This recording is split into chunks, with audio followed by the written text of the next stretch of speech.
Hi, me again. You're going to get bored of me soon if you're still watching this. There's a few things I want to add. In the video I just put out, I said that breast and bum fillers are dangerous. Let me just clarify what I mean by that. Breast and bum fillers, I say bum fillers only because somebody on a social media network group the other day said, can somebody show me or be a prescriber for me to do bum fillers? This is a beauty therapist asking for a prescriber to prescribe or teach bum fillers. It's never called bum fillers. It is it's called a buttock lift, and it uses hyaluronic acid, filler and saline to augment the buttocks or the breast. These fillers are dangerous in the wrong hands, very dangerous in the wrong hands. But if you were to go to, say, a plastic surgeon or somebody who is experienced and educated, who can provide safe augmentation in the non-surgical way, then they're not necessarily dangerous, but they are higher risk than a low risk filler might be, which would be considered something like cheek treatments with hyaluronic acid. So there's levels of low, medium and high risk, and buttock and breast augmentation would be considered high risk areas. And in the right hands they have a medium to, well, probably a high risk, but in the wrong hands they are dangerous. I also want to add that something I didn't talk about very much in the video is evidence. When you are on a medical register, nursing or dental register, you have a minimum professional qualification, education.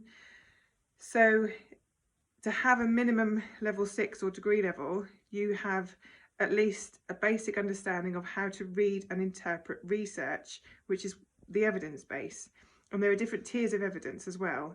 So you have, at the basic level, you have a theory, anecdotal evidence, and then you want to look at that evidence. You want to prove or disprove the theory, and you go ahead and you read all the literature, then you interpret the literature, and then you look at things like randomized controlled trials, and this tier of evidence gives us the evidence base, and it changes all the time, and you need to be able to understand and read and interpret that evidence, which then tells you the safest ways to practice. And sometimes we find that some things we're doing needs to change or stop altogether, or there's just better ways or safer ways of doing it, or different treatments or different products that come in that are safer or give you better results for less treatments. Anyway, the point is, when you are professionally qualified, you have a level of being able to read evidence, and if you have a level 7, which is equivalent, level 7 university, by the way, not any other random level 7, but level 7 university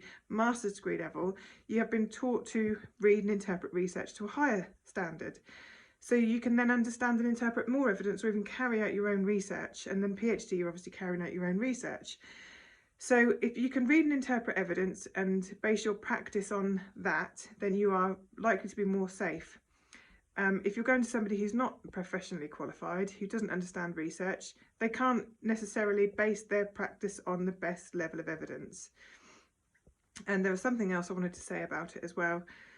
Oh yeah, hay fever injections, they are higher risk for anaphylaxis. Not necessarily dangerous, not necessarily very high risk, but they have a higher risk of anaphylaxis than other injections. So injections being given outside of medical practices, you need to consider how safe it is, whether or not they can manage an anaphylaxis should you have one. So these are all things that I should have explained more fully in the video. Any questions? I'm open.